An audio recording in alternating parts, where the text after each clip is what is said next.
et messieurs, bonsoir. Bienvenue dans votre journal télévisé. Un journal qui sera consacré au cyclone Bellal. Nous irons à Saint-Benoît. 3 jeunes filles nous ont ouvert les portes de leur maison. Nous les avons suivies pendant cette journée cyclonique. Nous irons également sur le site du Bassin Bleu qui a été marqué pendant le passage du cyclone. Ensuite, nous verrons comment le Bassin Bleu a été utile aux habitants de Sainte-Anne. Mais pas uniquement les habitants de Sainte-Anne, puisque les habitants de toute l'île venaient à la recherche de l'eau. Ensuite, nous parlerons de la sécurité routière.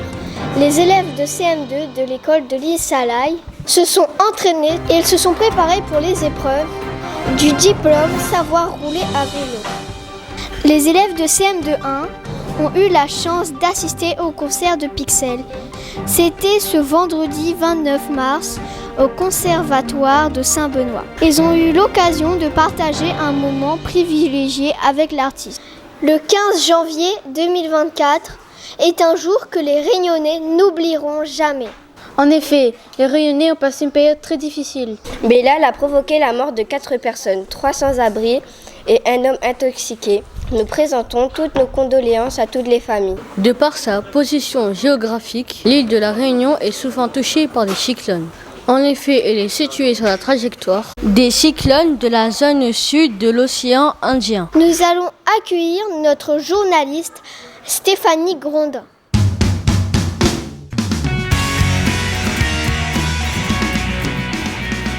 Des phénomènes météorologiques extrêmes ont souvent lieu dans les régions tropicales, comme les Antilles ou la Polynésie. C'est le cas des cyclones, appelés aussi ouragans ou typhons, selon les régions du monde. Les cyclones naissent au-dessus des océans, dans les zones tropicales.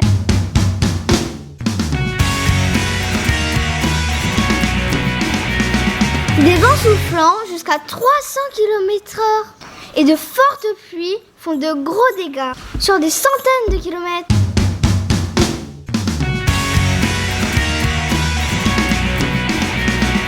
La partie centrale du cyclone, appelée aussi l'œil du cyclone, est une zone où il n'y a pas de vent. Mais dès qu'on en sort, on se retrouve dans un tourbillon et des vents extrêmement violents. L'œil du cyclone, c'est la partie la plus dangereuse d'un cyclone.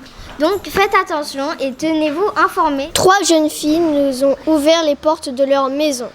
Nous les avons suivies pendant cette journée cyclonique. Elles s'appellent Alice, Alicia et Alison. Elles ont vécu leur premier cyclone. Nous allons vivre le cyclone Bellal à travers leurs regards, leurs émotions, leurs craintes, mais surtout leur curiosité. Voyez ce reportage signé Sybille et Bachandra.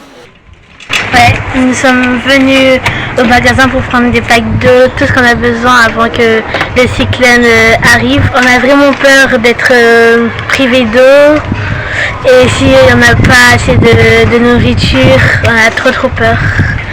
Et si on ne peut pas se laver aussi. De retour du magasin, une bien mauvaise nouvelle. En effet, il y a une pénurie de bouteilles d'eau dans tous les commerces du département. On était venu prendre des packs d'eau, mais on n'avait pas assez, on n'avait qu'un seul pack. C'est dur, très dur. On ne peut pas faire autrement malheureusement. Alissa a pensé à prendre des jours afin de toujours avoir de quoi s'occuper. Ici, il s'agit de mots mêlés pour ses sœurs et elle. Voilà, ça ce sont des fruits pour faire le plein des vitamines.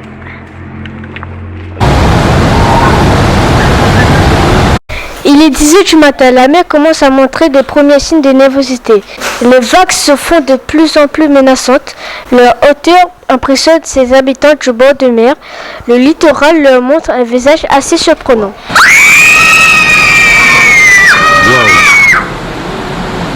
Le pied de Jean Blanc danse au rythme des rafales allant jusqu'à 200 km/h. Ses premières branches commencent à se briser et tomber au sol. Il se déshabille à l'image des champs fleuris à l'arrivée de l'automne. Sauf que là, tout est accéléré. Les enfants sont impressionnés. J'avais l'impression d'être dans un manège à sensations fortes. C'était très impressionnant. Ouais, moi au début je prenais ça pour un jeu parce que c'était un peu drôle, mais plus les arbres ils bougeaient, plus le vent il augmentait, j'ai commencé à avoir peur. À un moment, il y avait une grande vague. J'ai cru que c'était un tsunami. J'ai cru que la maison allait être emportée par les eaux. Un bananier déchu, des noix de coco à terre, quelques dégâts légers. C'est quand même un soulagement par rapport au danger que représentait ce cyclone. Le cyclone Bellal s'est éloigné, mais la mer reste très agitée. Ici, tout le monde se demande si c'est réellement terminé. La mer semble si furieuse et en colère.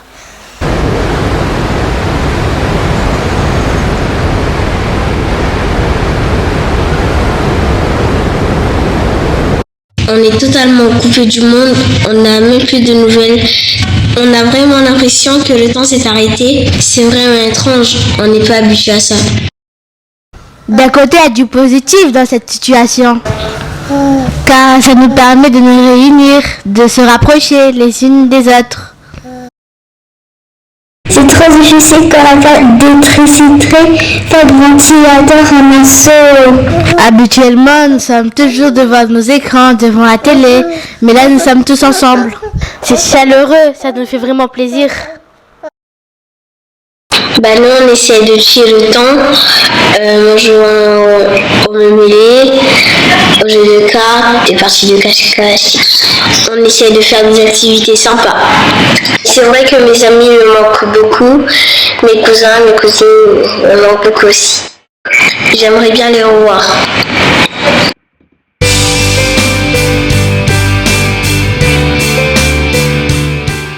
Habituellement, c'est un décor de carte postale, un endroit de rêve. C'est un endroit idyllique, un cadre paradisiaque. Mais Bellal est passé par là. Visionnez ce reportage signé Cathy et Jordan. C'est un bassin bleu totalement défiguré que nous vous montrons.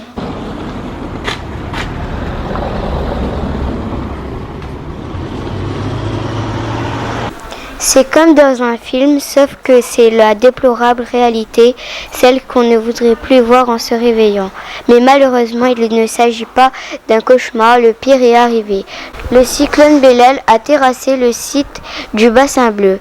Des arbres déracinés, le sol jonché de feuillage, le chaos est en contradiction avec l'harmonie qui règne habituellement dans ce haut lieu touristique, très prisé.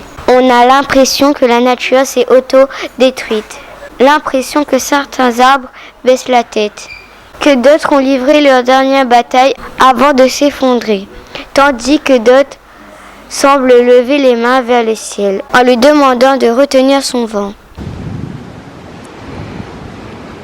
Les anciens nous disent qu'ils n'ont jamais vu cet endroit dans cet état. Le site du bassin bleu a toujours enfilé sa plus belle parure pour ravir ses visiteurs.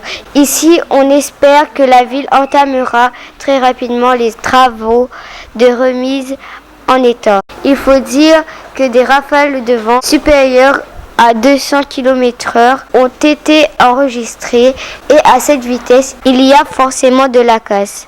Une des rues qui mène au bassin bleu est inaccessible. Elle n'est plus praticable à cause de la chute d'un arbre qui a causé le blocage de celle-ci. Des véhicules se sont retrouvés pris au piège en voulant franchir le radier.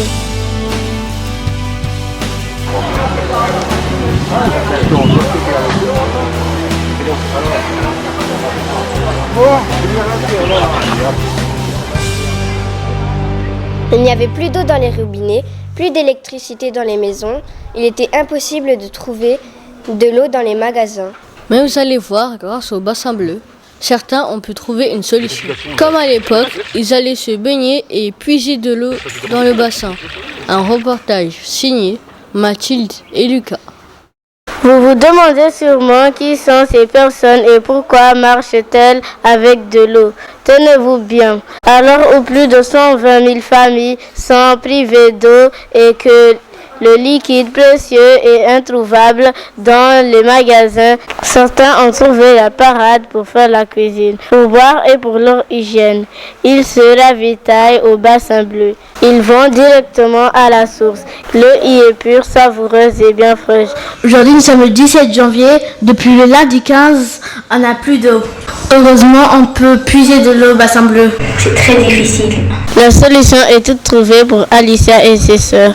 Arrivées au bassin bleu, ils constatent la présence de nombreuses personnes munies de lampes frontales dont on distingue parfaitement la lumière dans le bassin. Il y a énormément de gens qui sont venus pour faire le plein d'eau. Les enfants remplissent les bouteilles pendant que les parents remplissent les fûts et les gros bidons. Voilà 3 nuits que le rituel est installé. Pendant que tout est chargé dans la voiture, les enfants en profitent pour un dernier bain de minuit. Ils quittent le bassin alors qu'un grand nombre de familles arrivent à la recherche de la denrée rare. Avant, il fallait juste tourner le robinet, mais maintenant, il faut chercher de l'eau à la rivière. Là, ça c'est notre eau qu'on a récupérée à la source. Finalement, la nature a rendu à la population ce qu'elle leur avait pris quelques jours auparavant. En attendant le retour de l'eau, on fait avec les miraculeux moyens du bord. Tout le monde va pouvoir prendre une bonne douche avant d'aller dormir. Allons maintenant au stade de football de Bracanotte. Ce mardi 26 mars, les élèves se sont entraînés sur un parcours. Ils devaient être capables, sur leur vélo, de respecter le code de la route. Un exercice assez amusant pour eux. Sous un ciel ensoleillé, la classe de CM2-1 de l'école Denis Salaï s'est rendue au stade de Bracanotte afin de se préparer au permis cycliste. Le but est d'obtenir leur diplôme. L'attestation de première éducation à la route est un enseignement obligatoire inscrit dans les programmes et qui vise à développer 3 compétences. Ils ont commencé par une découverte du parcours. Par la suite, ils ont enfilé leur charlotte, leur casque bien vissé sur la tête et ont enfourché les vélos. Les élèves se sont rapidement mis dans le contexte de l'examen final. Chacun respectait la signalisation et essayait de faire de son mieux. Il y avait beaucoup d'applications.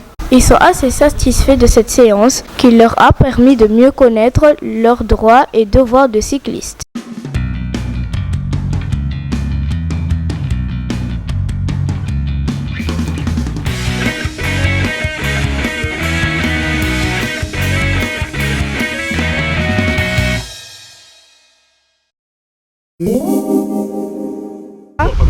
Si on respecte pas, c'est par exemple on peut rouler sur quelqu'un, on peut écraser quelqu'un, je sais pas, on peut tomber et on peut faire n'importe quoi, on peut blesser des gens. Si par exemple si quelqu'un passe, on est obligé de freiner, on ne va pas continuer à rouler. Pour le panneau stop, on s'arrête. Parce qu'ils vont aller assez tôt sur les routes. Les vélos, c'est leur principal moyen de transport. Donc je pense que c'est important pour leur sécurité. Moi je pense que c'est important parce que on a beaucoup d'accidents sur nos routes ici à La Réunion. Beaucoup d'enfants qui traînent aussi, qui sont un peu livrés à eux-mêmes. Donc je pense que c'est bien. Déjà pour éviter d'avoir des accidents, pour respecter déjà les autres sur la route. Donc ils seront plus respectueux et responsables quand ils vont prendre le vélo pour être sur la route. La prévention routière. C'est pour les enfants, quand ils vont à l'école en vélo, les sensibiliser. En fin de compte, ils font un passage en CM2 et aussi pour accéder à la PER et pour aussi passer leur permis cycliste qui va se faire sur la route. Et ils vont faire 2 km 500 de préférence afin de valider leur permis.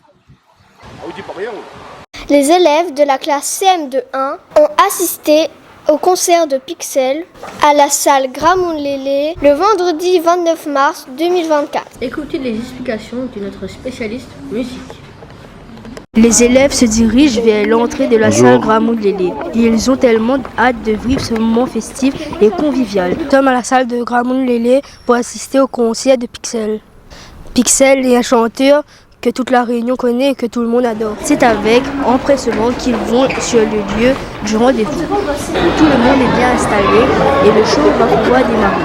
Notre caméraman est déjà dans ses réglages. Il le sait aujourd'hui, il filme le concert d'une star. Elle descend pas même trop de façon, ou alors reste pas qui connaît. Pixel commence par chauffer la salle qui lui répond de la meilleure des manières. L'ambiance est bonne, les spectateurs sont cléments dans le show.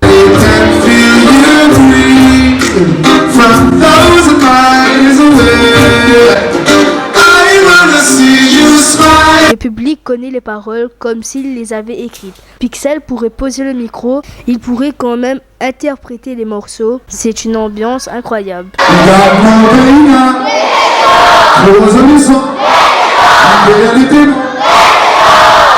Mais nos histoires pas finies là. Mon pays bon. Arrive alors le hit Mon Étoile, le plus gros titre de Pixel qui comptabilise plus de 21 millions de vues sur YouTube. Son succès le plus franc est là, le public est dans un état second.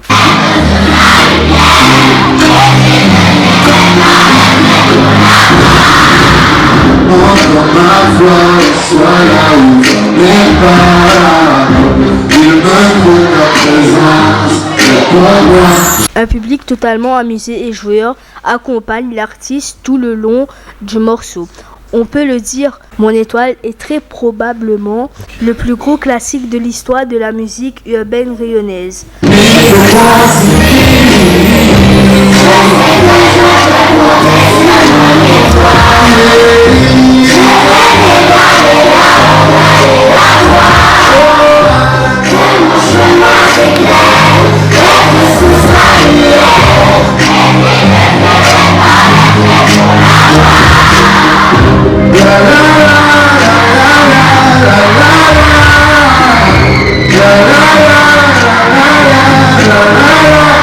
À la fin du show, il s'est prêté à un exercice de questions-réponses.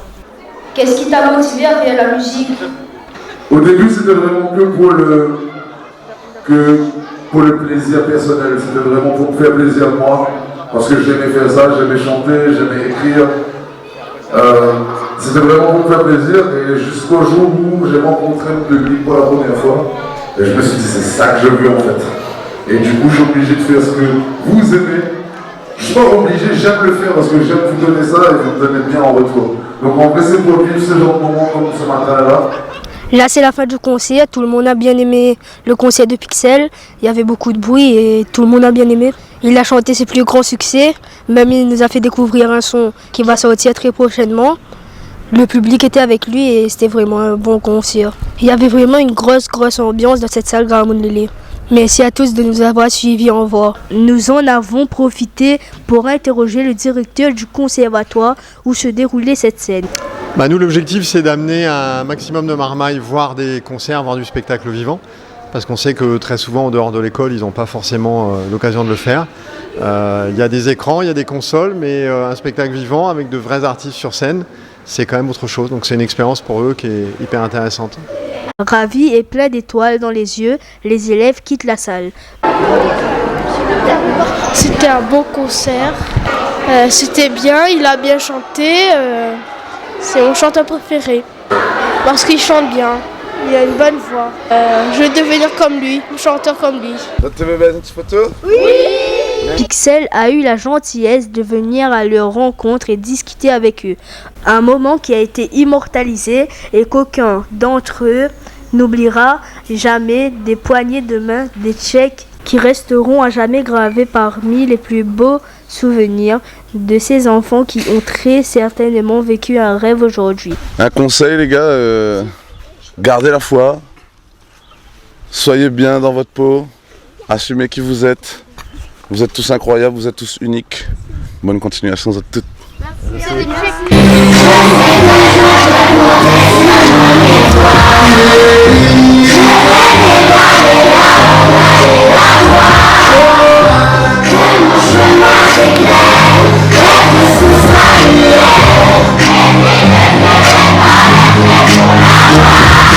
Maintenant, c'est l'heure de la météo avec Thaïs.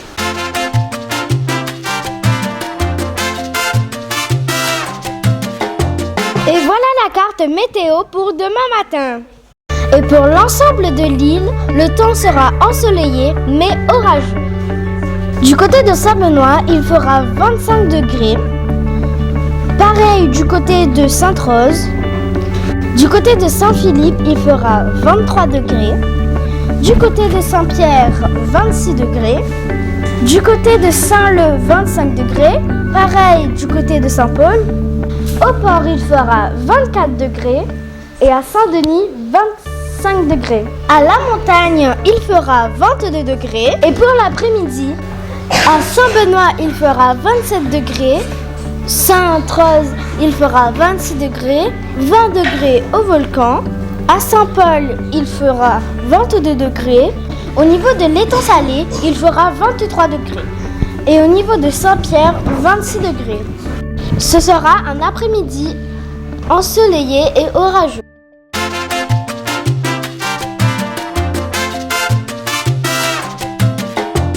Bonne nouvelle pour vendredi matin. Le soleil sera de retour.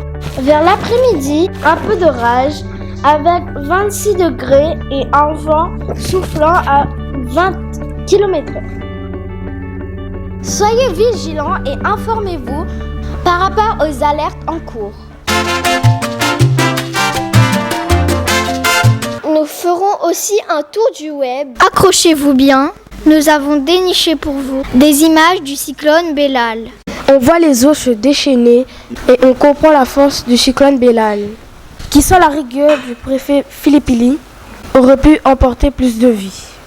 Regardez ces images totalement folles et impressionnantes.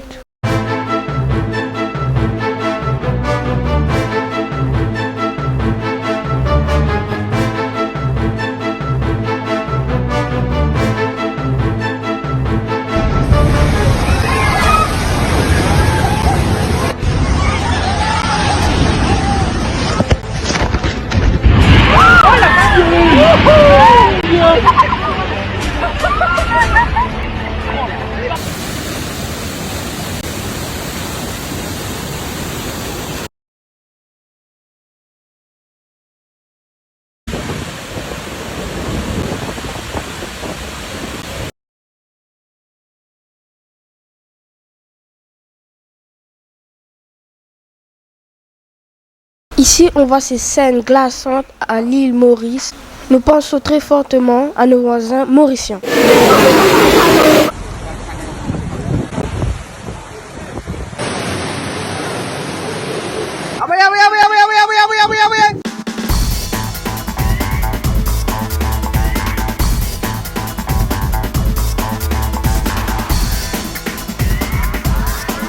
Ce mercredi 27 mars, le cyclone Gamané a frappé la pointe nord de Madagascar. 6 personnes sont mortes noyées, tandis que 5 autres ont été tuées par l'éboulement des maisons ou des chutes d'arbres. Plus de 1200 cases ont été inondées.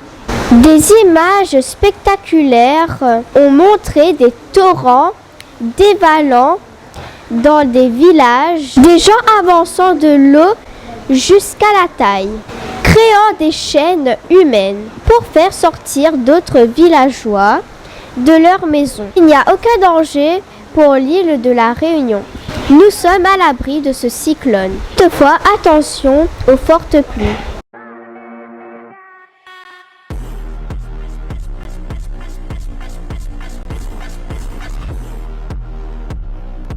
Les champs de la plaine des Cafles ont été totalement inondés.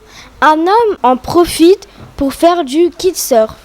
Le cyclone nous a aussi permis de voir ce ciel incroyable avec des nuages assez rares à observer.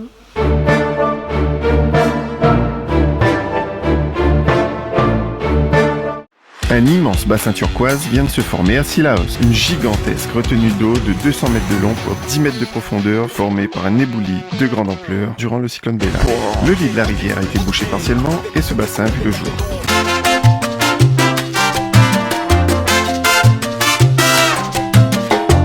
Pour votre week-end, pour commencer samedi, il y aura une matinée très nuageuse et il fera 27 degrés. L'après-midi, pluie faible avec 26 degrés et un vent soufflant à 5 km/h.